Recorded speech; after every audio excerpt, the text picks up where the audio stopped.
Good evening, dandies. Welcome to Undetermined, the podcast. When the night is wasted and you call me around. Great. Yeah. It feels much better than the phone conversations, that's for sure. Yeah. We're getting used to it. I'm trying to set up things where it's a little bit more like a cool environment, I guess. Yeah. Got a lot of I things. got you represented, though. Yeah, that's right there. See What's the that? I've got you represented. Oh, That's one of the. Oh, that's great.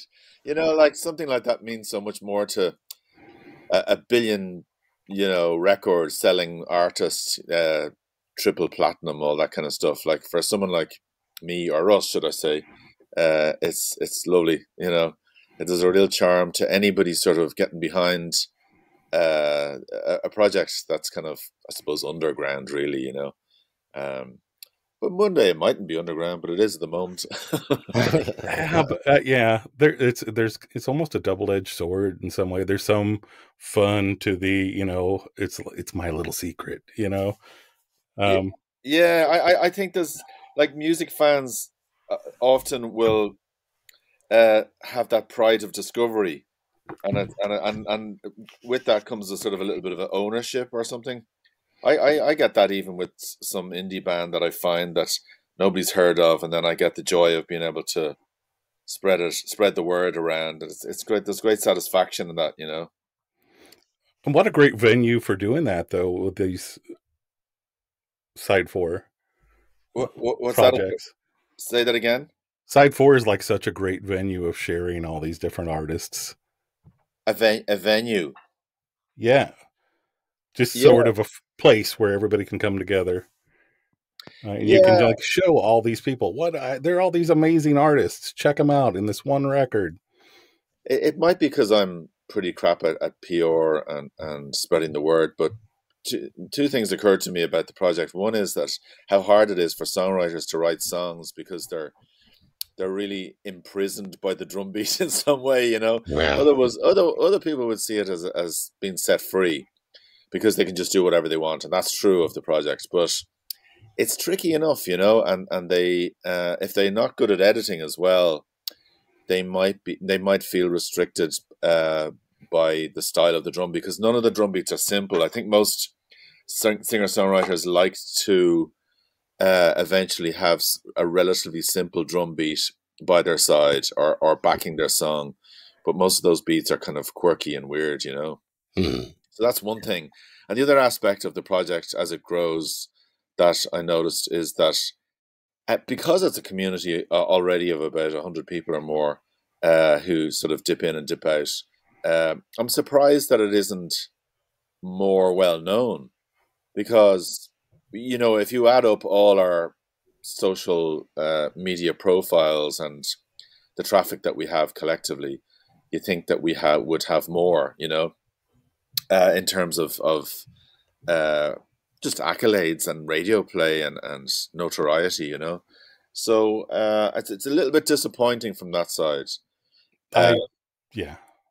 But it takes time. These things take time, And yeah, I totally agree with that. And I think it's frustrating at the same time. Like I like having it as like my little thing, and I can feel like weird and selfish with it.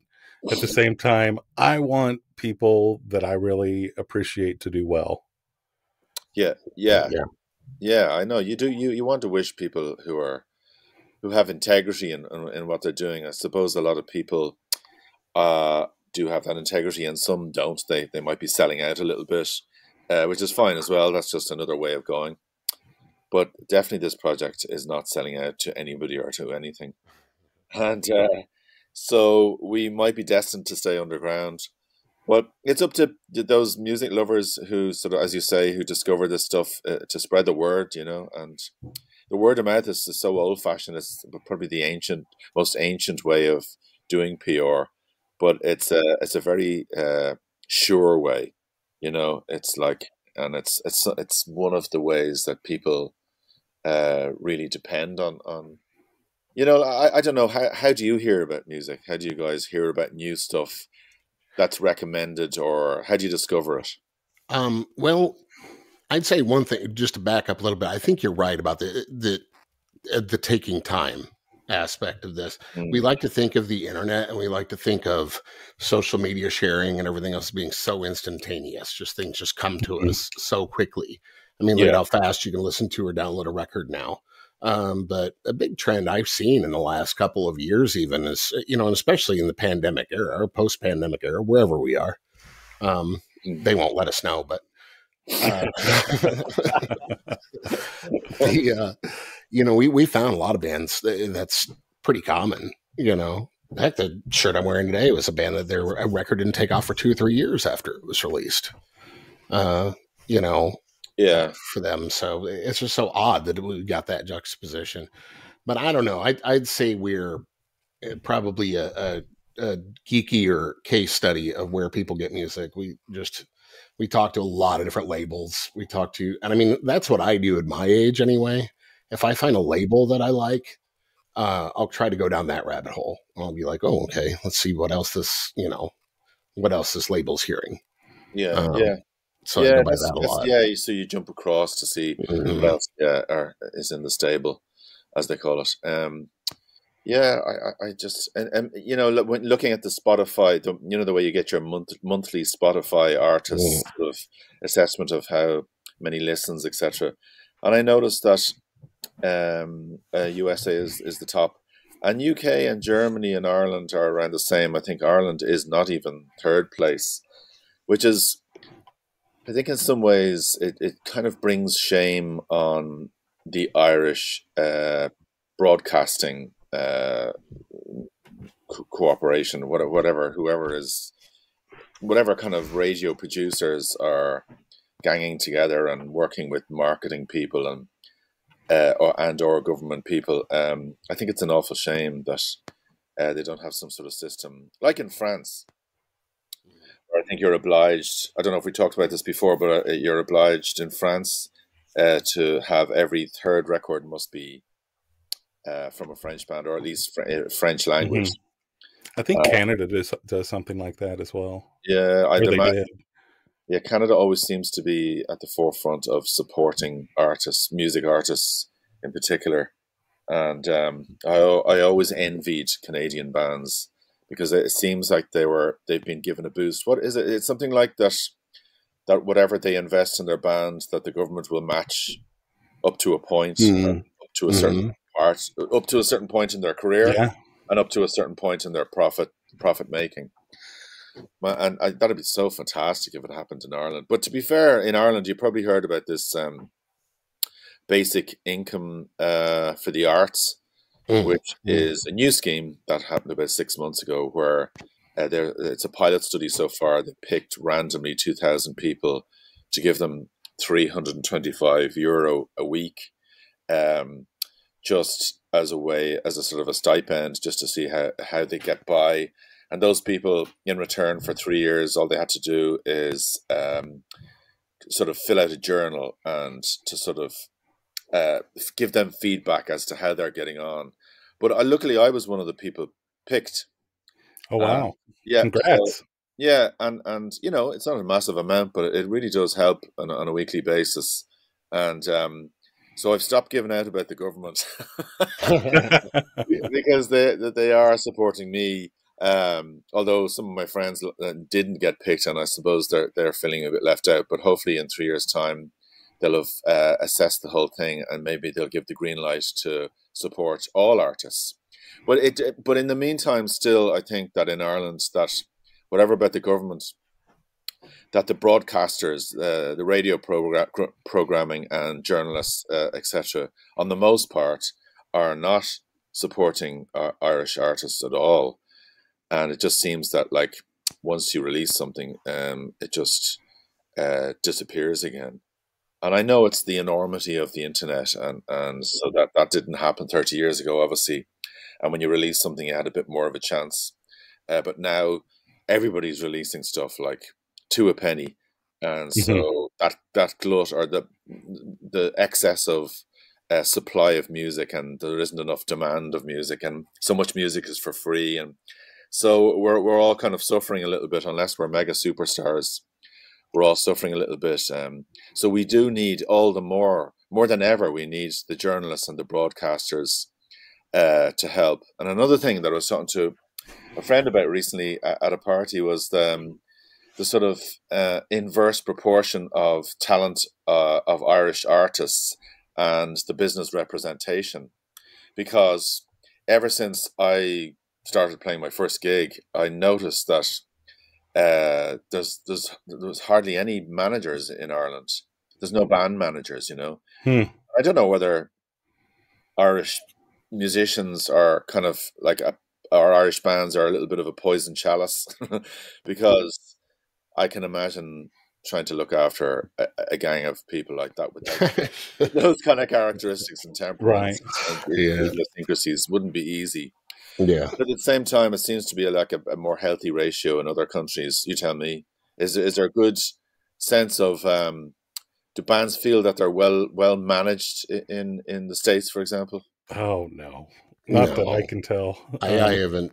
Yeah, I think that's a global issue, especially with the lifestyle for a lot of bands. But it's yeah, I mean, most of the people that we talk to are just they're still doing it independently, or they've made their nut on like a prior album back in the 90s or 80s or something, that allowed them to carry through with royalties and things like that, and they can invest in their own indie label. They can, but yeah, you see the same thing here. I think radio is, I mean, people say it's all but dead, but then again, like you go to a local retail store and you're going to see, and Matt can attest to this, 5,000 Adele records, a whole bunch of prints of pop music. So you wonder where people are getting it.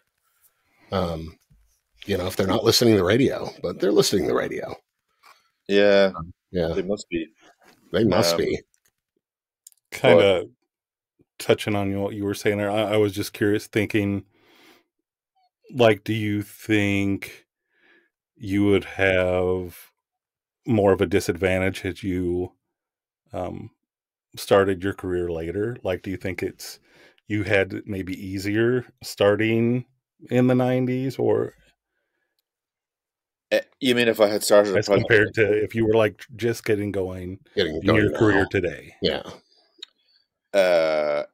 Oh, sorry. If I was like in my early 20s starting to play music now, yeah, would I find it easier to? It sounds like it would be more challenging now than it was then.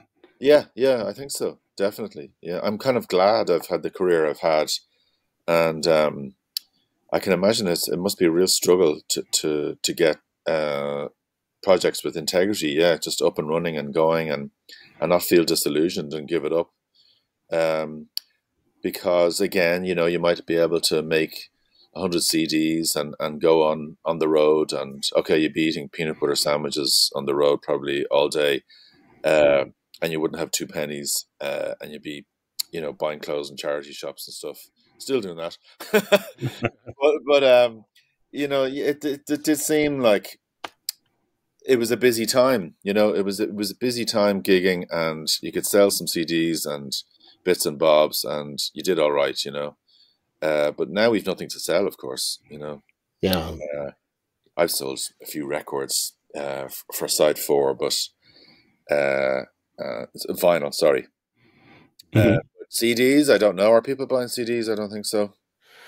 No, I haven't seen a lot of purchases, except for the fact that, album sales, vinyl sales in America are climbing rapidly. Yeah, I think they've finally overtaken CDs. Yeah, they have.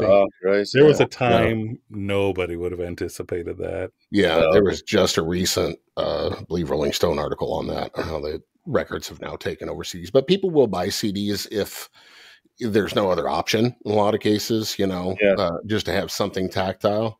But otherwise, they're downloading like Bandcamp, Yeah, I was going to say with regard to Bandcamp, I noticed that we don't have many sales per se, but it's probably in monetary terms, we probably have sold 10 times the amount of vinyl than digital sales. Mm-hmm. So obviously we're getting hurt by the Spotify's and those type of digital download platforms, because everybody just listens to stuff for more or less for free. And I just wonder, going back to what was the name? What was the big court case that went on about 15 years ago with the Metallica drummer Lars? The Napster Thing, yeah. So yeah. I just wonder, have Spotify found a huge big loophole, or I think they must have. Yeah, you're just paying fractions of pennies per stream. I Right. think gets them away from it. It's sort of like a pyramid scam where they say, well, it's a, but at the top of the pyramid, you get this pen. So it's like, there's a product. So legally, it's not a pyramid scam, but that's what it is. And that's what we're seeing. Well, it's kind of flipped it back to where artists really make their money is the touring. Yeah. Exactly. And there's no other way of making money really, because the royalties are dropping right down. I noticed myself, so it's tough going.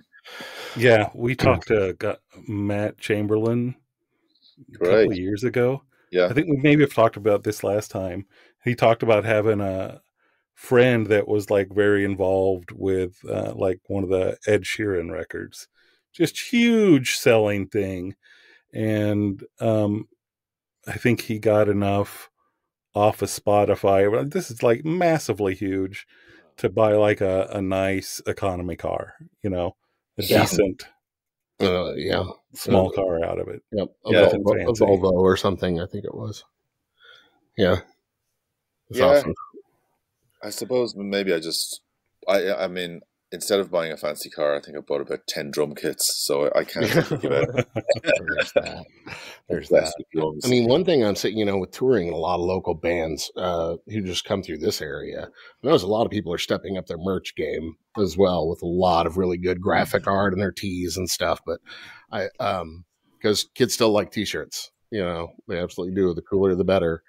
And but yeah, they've said that they're selling more, but the cost benefit now, it's kind of a split. But merch is a good way to make money as well, and niche merch. But you don't want to end up with like a spare bedroom full of cup koozies and lighter. I was just talking to Brian from Bell X1. Maybe you don't know Bell X1, the Irish band, but sure, I love Bell X1. Yeah, we had David on. Talked to Paul or Brian or one of them before, Dave. But he was saying that they went out on the road with teapots. Was it? Yeah. I think there was some sort of symbolism there. But he said it was a disaster because broken teapots and suitcases as they threw it around. Right. They were probably gluing them together in the back of the bus as they went from gig to gig. Yeah.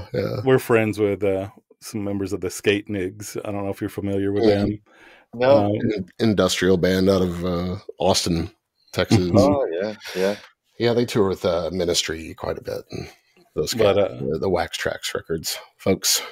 Right. They sell switchblades. At a punk show. It just doesn't. It seems like a bad plan to me. Yeah, but they've been getting away with it for years. So wow. I think they have to classify them as like paperweights or something in order to get away. Yeah, dual purpose. Right. So maybe you should try that. I don't. Well, I don't think the Side 4 thing at the moment is really giggable. That's the weird thing about it. Unless I sort of changed the sort of approach or style of it in somehow or some way. Mm-hmm. You'd almost have to make it like a one-shot all-day thing, like a mini festival or something like that. Yeah, that's a great idea. Like, talking about lack of support and stuff, there is an Irish TV program called Other Voices that you may have heard of. Yeah. It's really good. Yeah, it's great. And I didn't try that hard, I must admit, but I think I asked somebody at some stage, would they like to have a program just dedicated to the Side 4 artists, because you get obviously great quality of the day and of the night. So it would be a great thing to do. And it didn't happen. But another friends said that they nearly got a pitch for an RTE program where they wanted to try and get the RTE program based around the side for bands and music, and it didn't happen either. So, but at least those avenues are being attempted, you know. But it does go back to the same kind of frustrations with the lack of support. Yeah. Yeah. How much are you working like in the studio with Side 4 artists? Not at all at the moment. It kind of goes in a cycle, like any band, I suppose. And I'm about to start to record a third set of drum beats, but I think they'll be much more percussive based this time, and I will be adding bits of music and bits of lyrics. I'm going to progress the music a little bit more, and people will have the option, if they don't just want a beat, they can have a little bit more than a beat, or so I'll give them more than a drum beat, I suppose is the best way of putting it. Some lyrics, or so I'll be helping people or getting people to help me to write a record that way. So yeah. So maybe maybe something you could try, and I'm just spitballing. Yeah. Just kind of something like we're doing right now. Yeah, Right? Just sit down and record. This is the process. Hey, we're having this conversation. And you can edit it however you want to.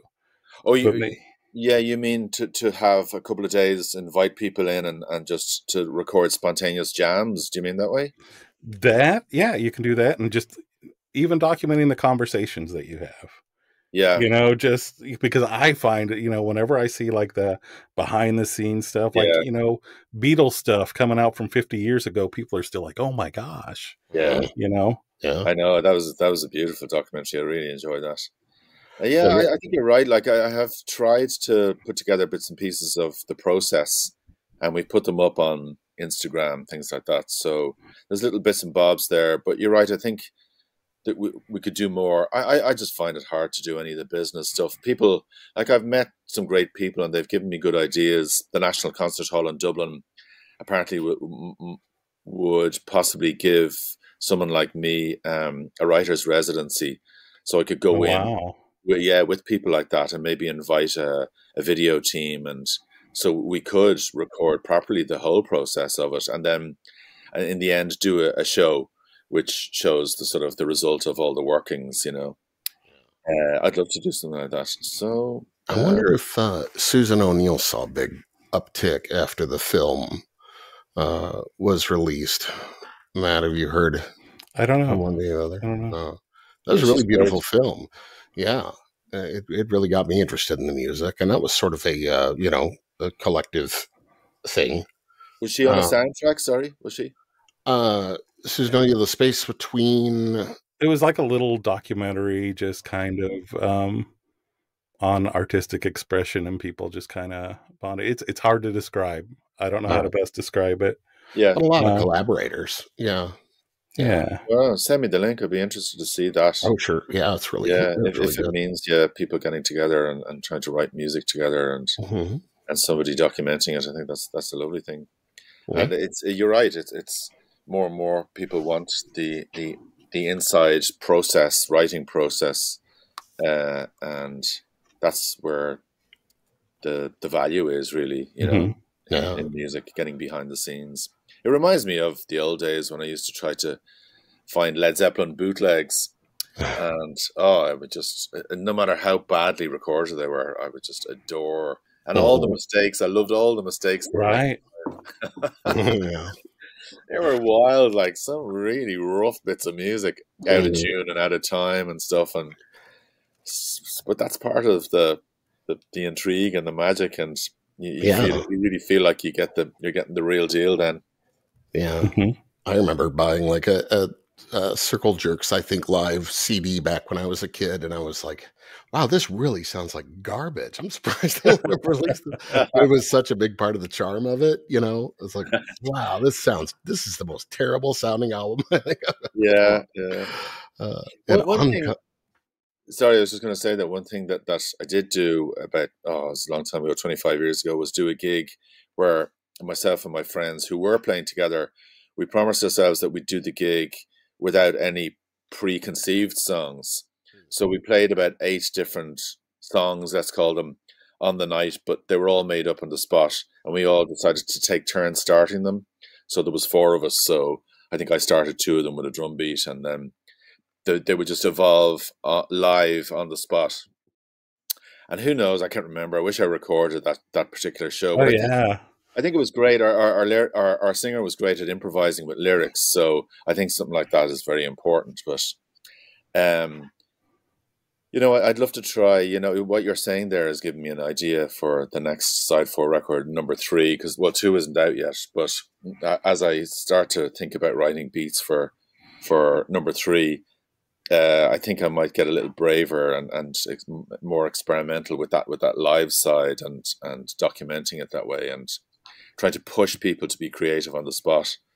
We find all sorts of magic that way, because the Side 4 thing was supposed to be initially a bit wilder than it ended up being. I find that a lot of the stuff it became quite what happened? Not processed, but tame.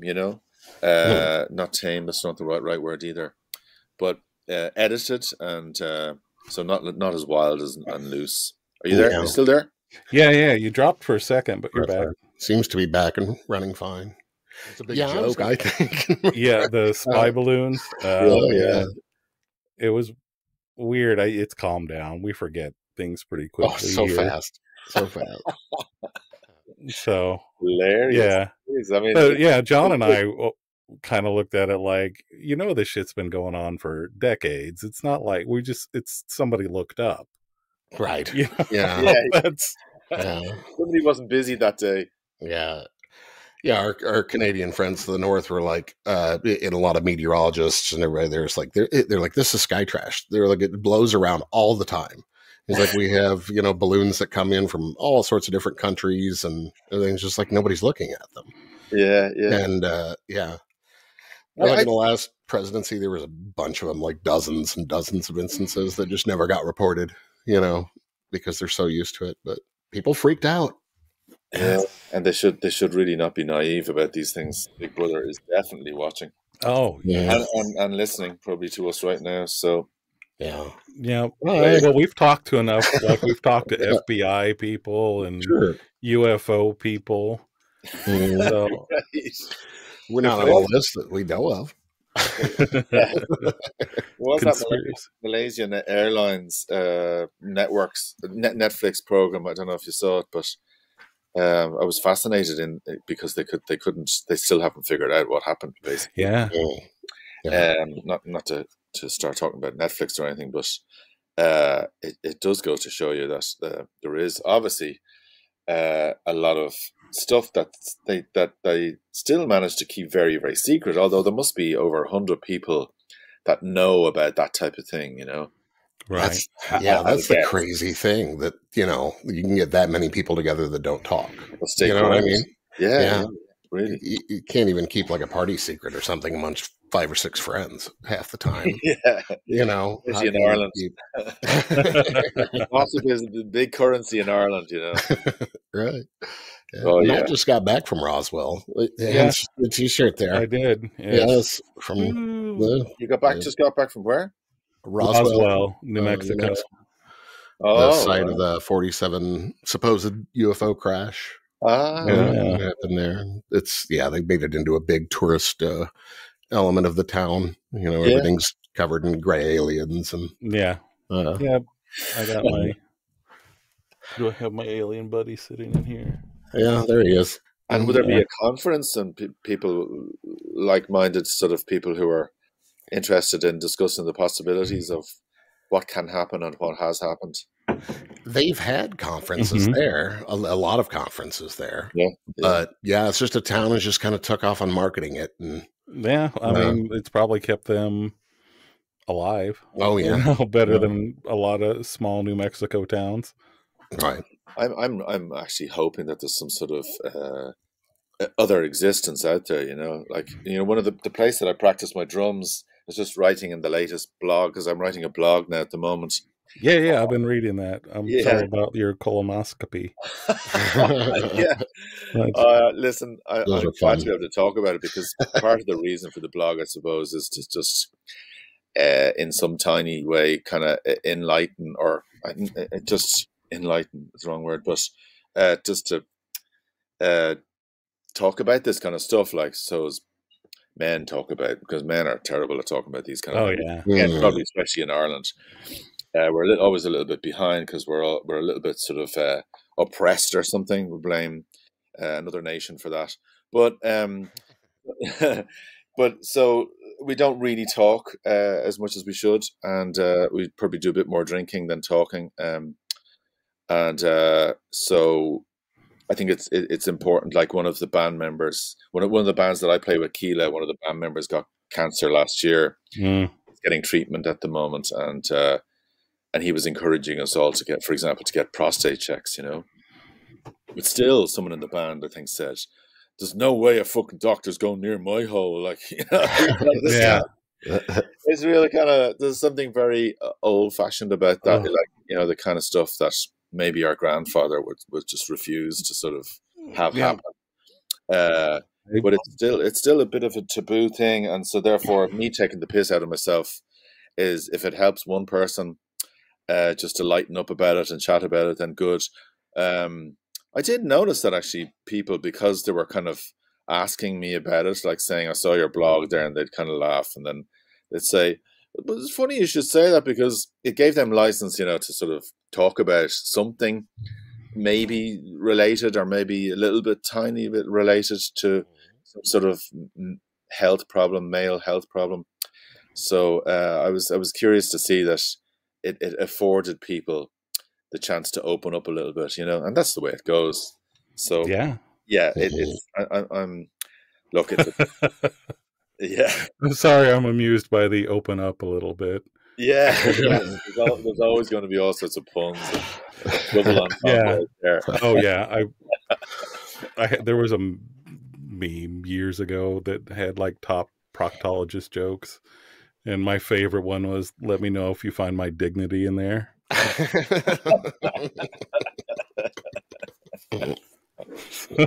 I know, it's great, because for sure people look at you a little bit differently when you start talking about or writing about stuff like that, but I don't care. You get to a point. I think if I was 27, there's no way I'd be telling anybody that stuff, but but I think it's a universal thing, and I think the more, like, that's what makes it's relatable, whether it's fun or not, like, everybody should be experiencing that. Yeah, I know, and to make it fun or something somehow is the key. Yeah, I think so. I saw another.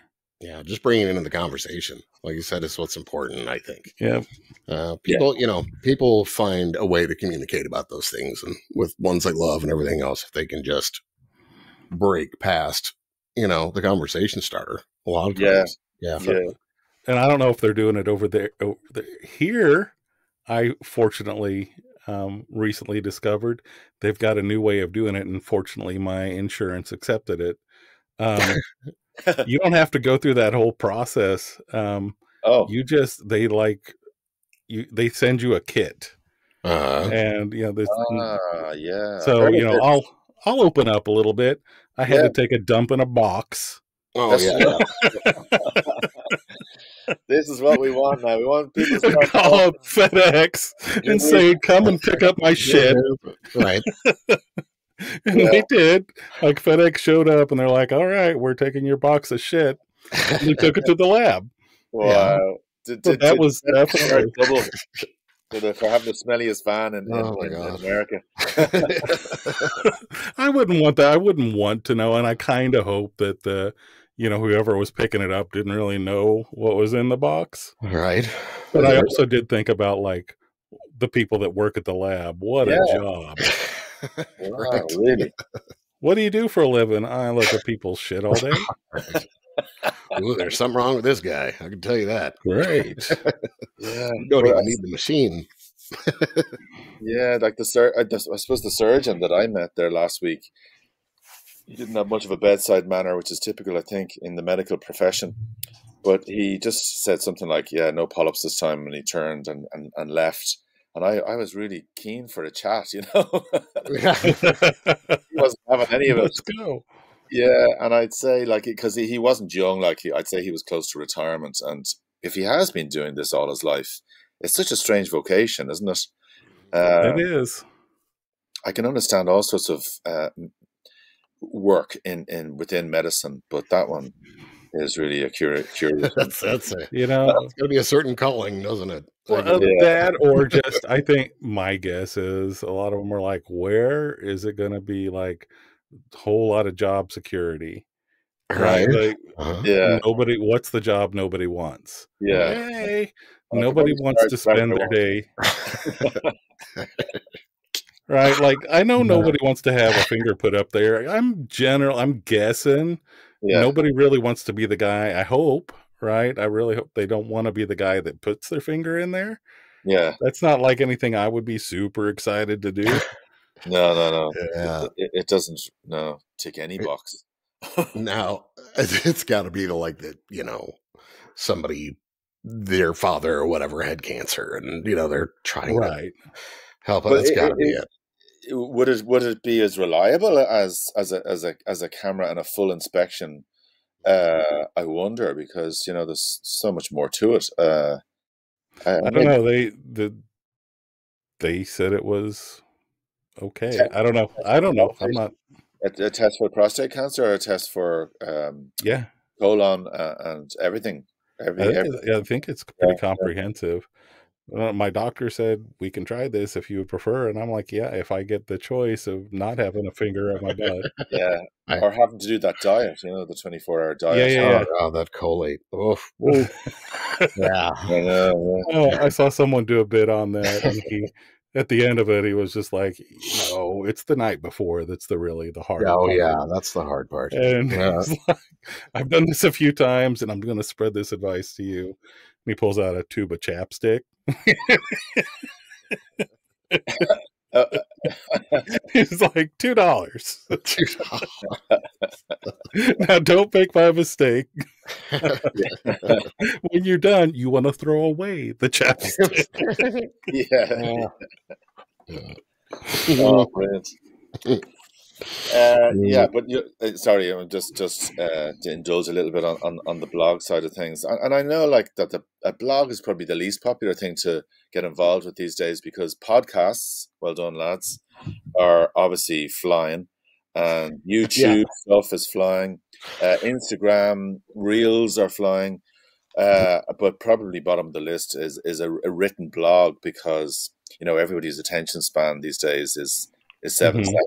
Like 7 seconds is when because I used to coach kids football, and I did training. I did my coaching badges with the FAI here, and one of them said, "Listen, when you're with kids, like whatever age they are, 8, 9, 10, 12, 14, you have 7 seconds. Yeah. So what you have to say in 7 seconds, and otherwise they'll just drift." And I thought that was the best piece of advice. So I used to keep all my sort of little mini football advice speeches on the pitch down to 7 seconds, and then just let them play, or just let them talk, or let them, whatever, get involved in the conversation. But I think it's the same for adults now. Yeah. Probably due to the internet, I think people are always drifting, and they're multitasking, and they're flipping from one show to another, or they're flipping from one thing to another. I think less and less people are sitting down with a record and just staring out the window, or reading a book. Or, I mean, I'm exaggerating, but I think it is hard to focus these days, and it is hard not to multitask. And I mean, I'm trying to reduce the percentage of my the amount of time that I'm on the phone, because I noticed that it was about 8 hours a day or something, and now I'm down to about 3.5 hours a day on the phone. And it took a long time, but I'm being mindful of it as much as I can. I just think that it's a blog, a written blog is in a way something that's hard for people to go to It's on a website as well. And let's face it, websites are pretty old-fashioned as well. I appreciate blogs just in the same way. Like, I much prefer. I get annoyed when I see like a news. Because I love to watch the news or check out the news. And Yeah, when I go online and I click a link for something that looks interesting and yeah. it's a video, I don't want the video. I want Want to the read the article. article, Yeah. Oh, you want to right? read? Yeah, yeah, Because yeah, I can process it goes too fast. I can't catch it all, right? But if I can read an article, I can really digest what it's saying. yeah. So, I, and I feel like blogs are the same way. I suppose, for example, like people like to be productive, obviously nowadays, and the only some people have only have downtime maybe in the car, and it's very hard to read in the car. So therefore, I think that's one of the reasons why Sure. podcasts are so popular, because you can just play your favorite podcasts over a long journey. Great for musicians, obviously, because we're always driving around the country. But yeah, so that would be one reason for the success of them. But it's fine for me, like I'm happy just to sort of it's like an exorcism as well for me. I don't know if there's a little bit of that for you guys as well, that you get some sort of Yeah. therapy. Yeah. No, I think this is my sanity keeper. It's my this is my midlife crisis. Honestly, right? It's cheaper than a convertible, Right. and more fun, honestly. I feel like I have something that I can leave behind doing it, but Yeah, it's something that I really enjoy. And I was thinking earlier when you were talking, it's kind of with podcasts, it's very similar to what you're describing in terms of getting people to pay attention, because we feel like we have some really good guests, and we have yeah, some really good conversations that we're really proud of. But it's hard to get people to notice. Yeah. yeah. There's so much coming out of them. And the stats of, like, do you ever look up the stats of when people stop engaging, or how long they listen for? Like, what's your average? How long is your average podcast? Mm. We We try to usually, keep it about an hour. yeah, Yeah, usually about an hour. Yeah. And do you look at the stats? Say people listen for the first 10 minutes, first 20, first 30, 40, 50. Yeah, and it varies. It does vary. Sometimes people tune in for a few minutes. Sometimes it's longer. It tends to be like the better known names. Yep. That people are the one that's okay. I'm going to check out. I've heard of this person, as opposed to we try and we really do try to balance it out. Like, we'll try to get, and we're really fortunate that we can get a lot of the people that we have been able to get. But I think it's important to us. I'm assuming, John, you agree on this, that we reach out like all along. I'm happy to talk to a garage band and really get to know them and hear their story. And sometimes those are the most fun ones. Yeah, Or yeah, somebody that's got like platinum selling records. That's cool too. And everything in between. And we want to be a part of that. Hey, you should check these guys out. Mhm. Right? I know you've heard of this person over here. Trust me, just give us a little trust. Check out this person you've never heard of. Yeah, yeah, yeah. And do you have legal stuff, like sometimes where people have said something that you didn't edit and that it ended up being a little bit of trouble from it because they said something contentious, or that it libeled somebody, or character assassinated somebody? We've yet to have anybody say anything, but I also, like, it's important to me. I'm generally the one that does the editing, and I will make double sure, because we don't want it to be like that kind of a place. Yeah, Like if I will give every guest the opportunity, would you like to watch, listen, whatever to this episode before we post it? Yeah. Because I want them to be able to say, yeah, do you mind if we take this part out? And I'm happy to do it. And there have been plenty of times when I have taken things out. That's tough, because that stuff sometimes can be the juicy stuff, that's Right. I'll tell you my favorite one, and we'll edit that out. But I didn't want to take it out, but it took me a minute. But once that clicked, I'm like, okay, Yeah. no, I wouldn't want to screw up. Well, it's the same with the blog. Some people have said, actually, one person asked me to take one down because they felt that they were. It wasn't really about that particular songwriter. They felt that they weren't getting enough compliments, about them, which I thought was strange. Like, I'm not really doing the blog to compliment people. I'm usually very nice about people, and I wouldn't really be ever like heavily critical of anyone either. But this particular person decided that well, to be fair, they didn't really want to announce the fact that they were about to embark on a recording, and I didn't ask their permission. But also, they just weren't happy that I was sort of describing them in glowing terms, which I thought was just a bit disappointing. So I took it down anyway, because it was a good, fun article. But you'll get that. And there's been a couple of times where, I've been slightly critical about certain people in the music business, and the Irish music business industry is such a small pond that if you do throw a little stone in, it's huge ripples, and you can lose a lot of work. Yeah. And so my sort of penchant for being quite blunt and over honest might have maybe even lost me a little bit of work since I started the blog. But I actually, again, I kind of don't care, because I'm at that stage in my career where I've nothing to prove, and I want to be honest, and I don't ever want to be horrible or hurt anybody ever. No, I won't do that. But at the same time, if there's a story to be told about something that happened in the past, I just tell it how it is, Yeah. And I'll try and be as fair-minded and balanced about it as I can, and usually slag myself anyway. So yeah, that usually gives you a bit more license to be critical of someone else if you're taking the piss out of yourself. Right. Well, just try to be honest and kind. I'm sure if somebody really wanted to dig in the archives, they could find something that would really upset everybody. But it's in a lot of ways too, it's about attention.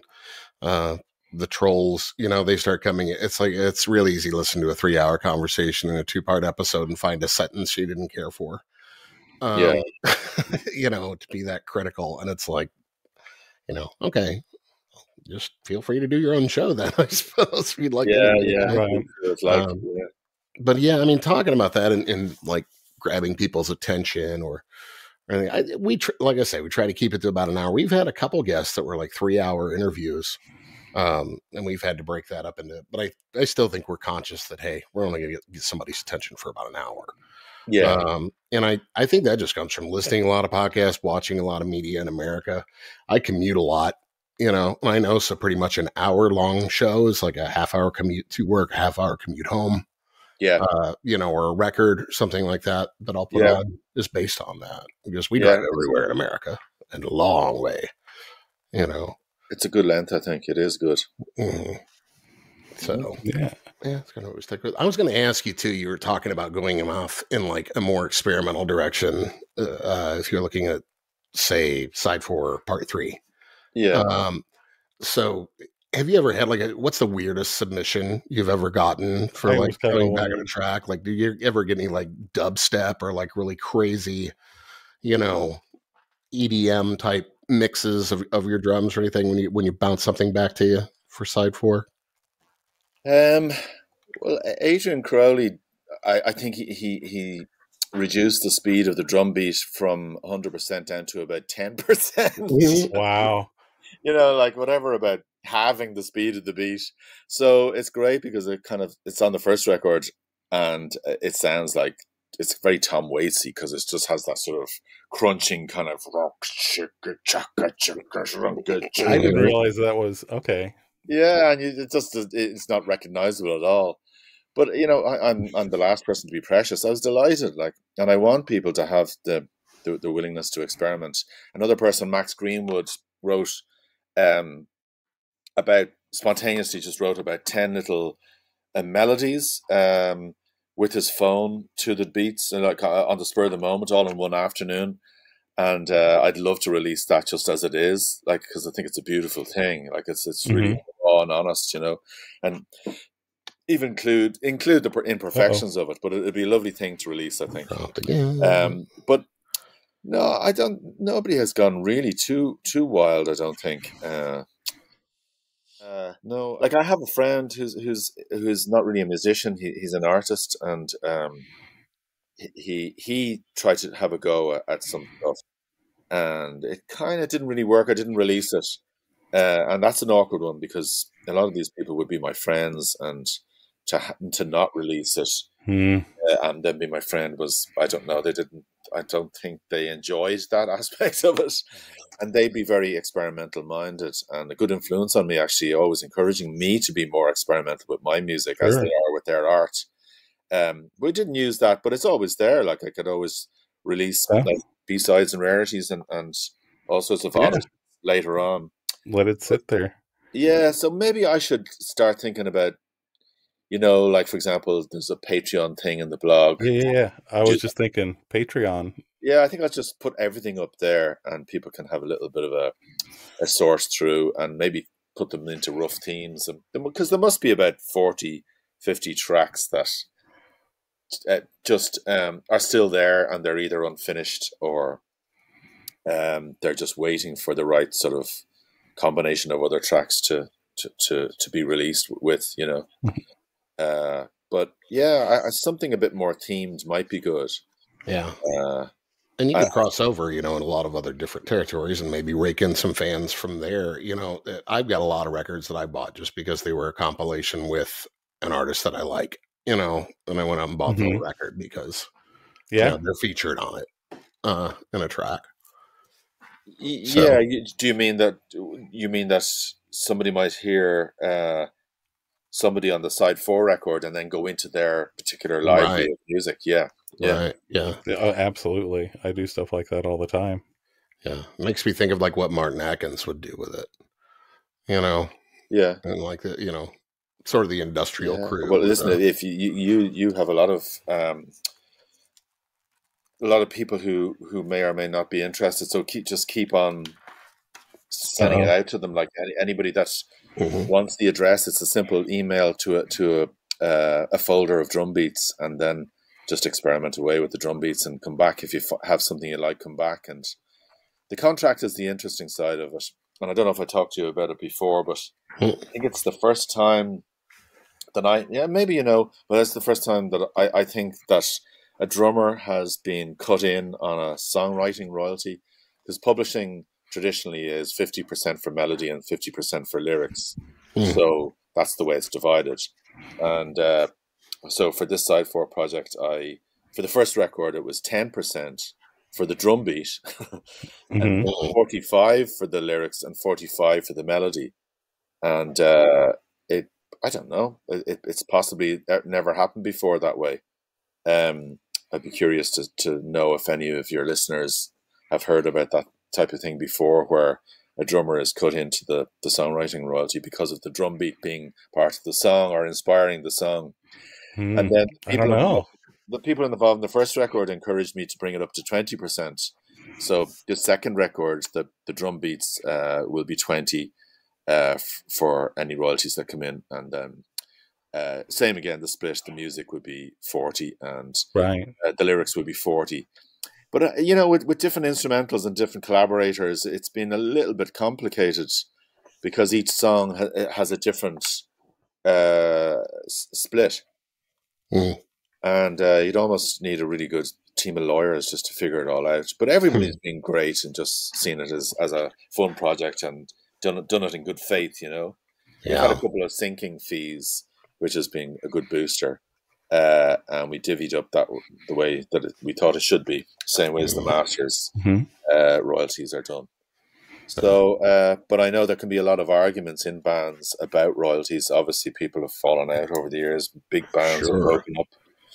And you probably know some stories yourself, or people have been on maybe talking about or giving out about the state of royalties. Like I remember when I was in the Frames, when I when I signed the first agreement with ZTT, Trevor Horn's company, Mhm.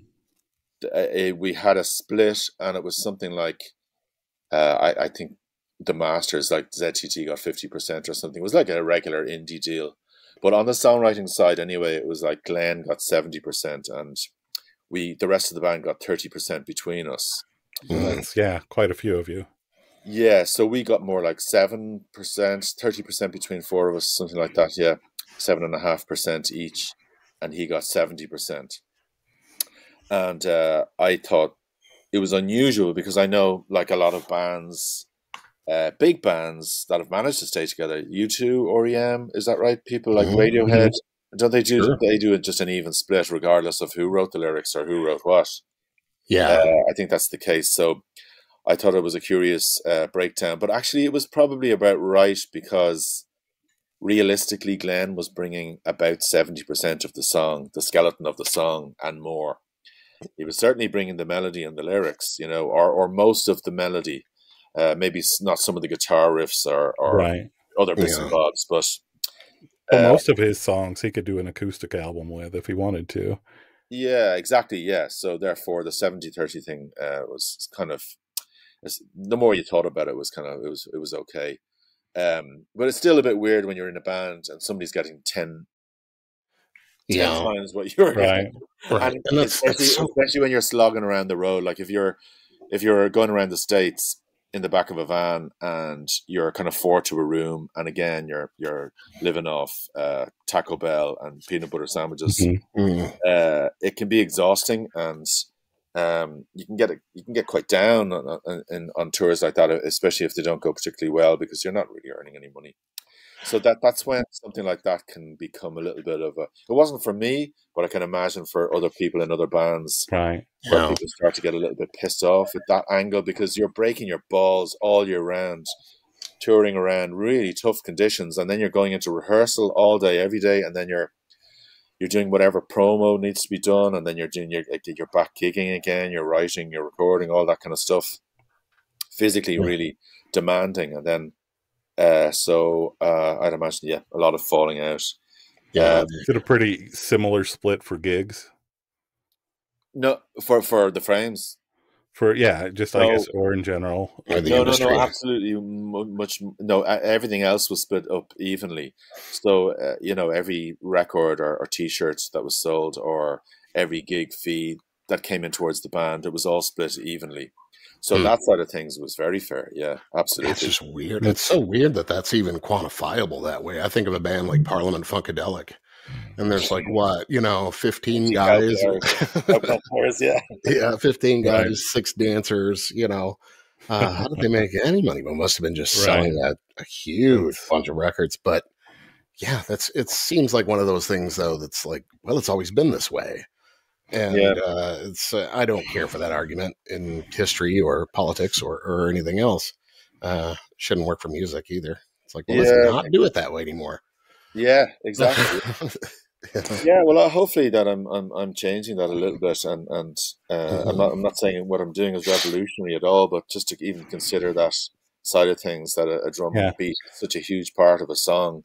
Obviously, like drums and percussion are such a major factor in the success of a song. What's it like with Kila, as opposed to the frames? Well, that's come up recently again, because it's a bit fuzzy. I think it's been a little bit vague, and it's kind of like come up to sort of clarify everything.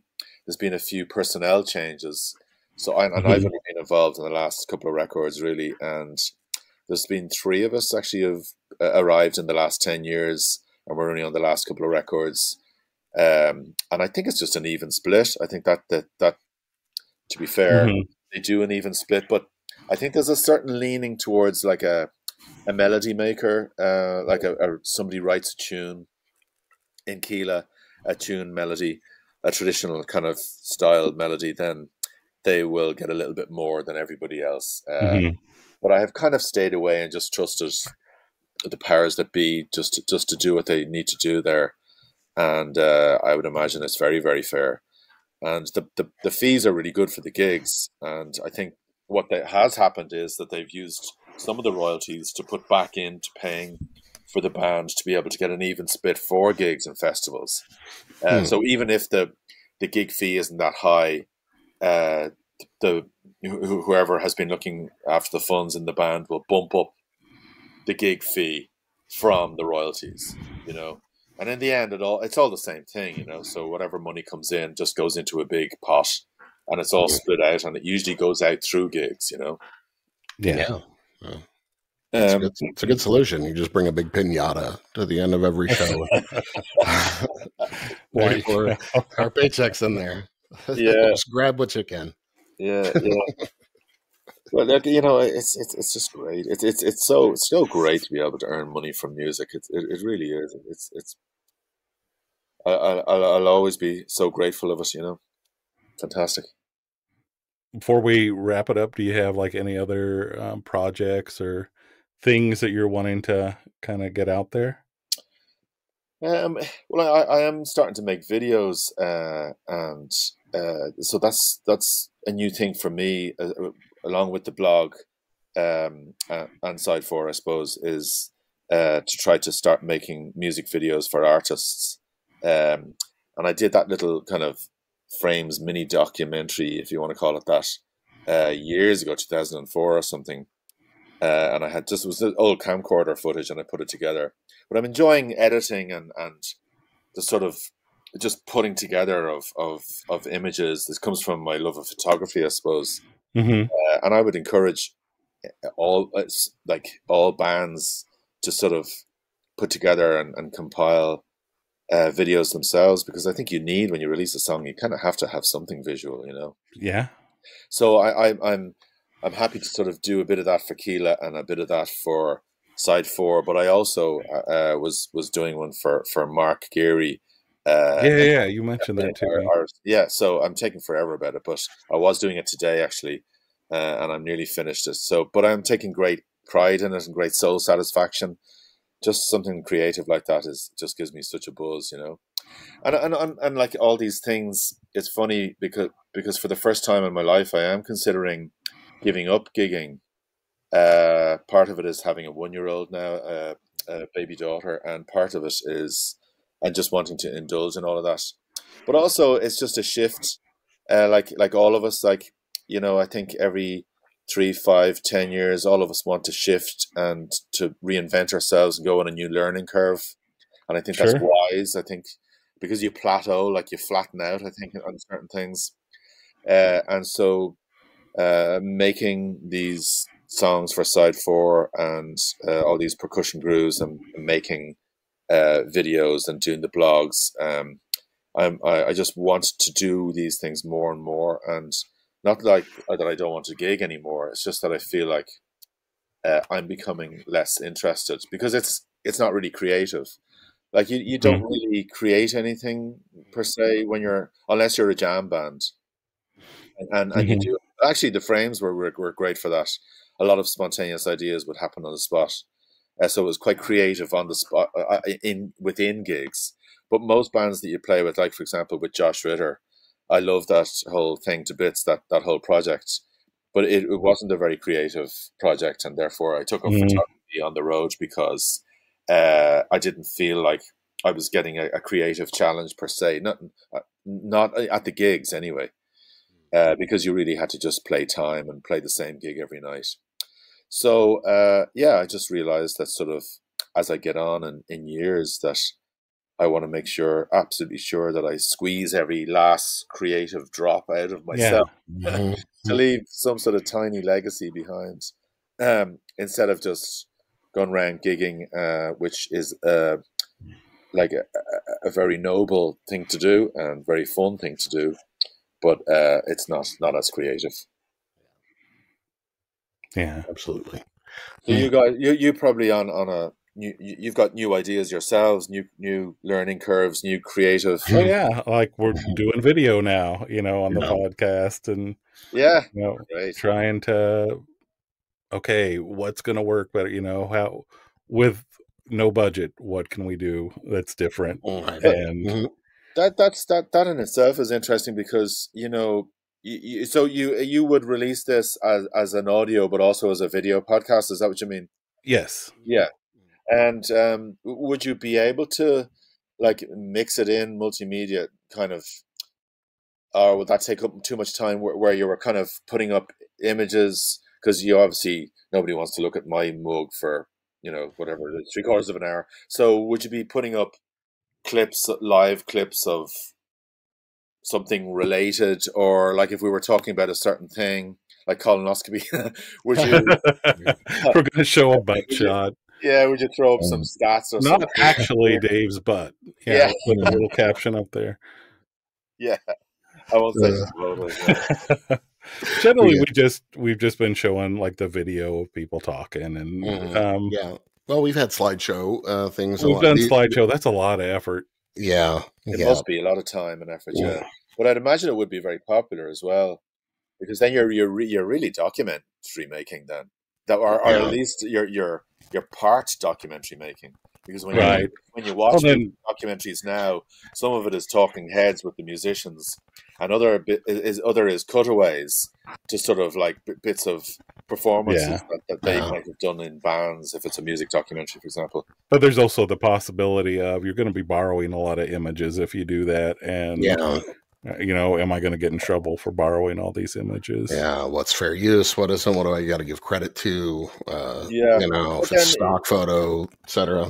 Yeah, but if it's me, for example, or whoever you're interviewing, you could ask me for a folder of photos and videos and audio, even though, you don't have to use any of it, but at least then if somebody just like we transferred over a whole lot of stuff, then you'd have the option of chuck bits and bobs. And anyway, sorry, I'm just we'll definitely do that too, and sometimes we'll ask for certain tracks, especially because we like to open up with a bumper.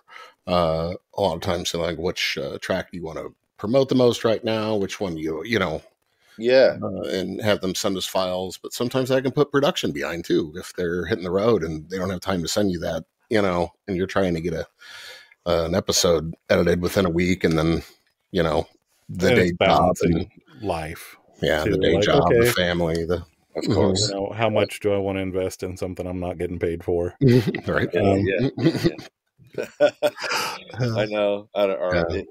Can you get away with it is the other thing, because like right now I'm getting the "Are you almost done?" texts. Yeah. Right. But we're working on things, networking, I think, a lot more lately, trying to work with others, and we're going to be available as the podcast, preferred podcast, Forbidden Place Records. We're looking at a show with a friend of ours with puppets, actually. So just to be weird, that's fantastic. That's great. Probably get a little more attention. That way, definitely appeal to everybody's inner child and get a hold of that 7 seconds for us this week. Well, and if just going back to the video thing, I'm always looking for people for ideas for if people want to send any footage or make a video for any of the side 4 songs. I could put it out to tender. We could put up the songs that haven't been released on your Patreon or something like that. If you have any ideas like that, I'm all on for collaborating. Awesome. Okay. I can give you tracks, unreleased tracks, because I need videos for them all, really, or for as many as we're going to release as singles. So if there's 3 or 4 tracks, you can play them if you want on your podcast. Yeah. You can invite people to sort of.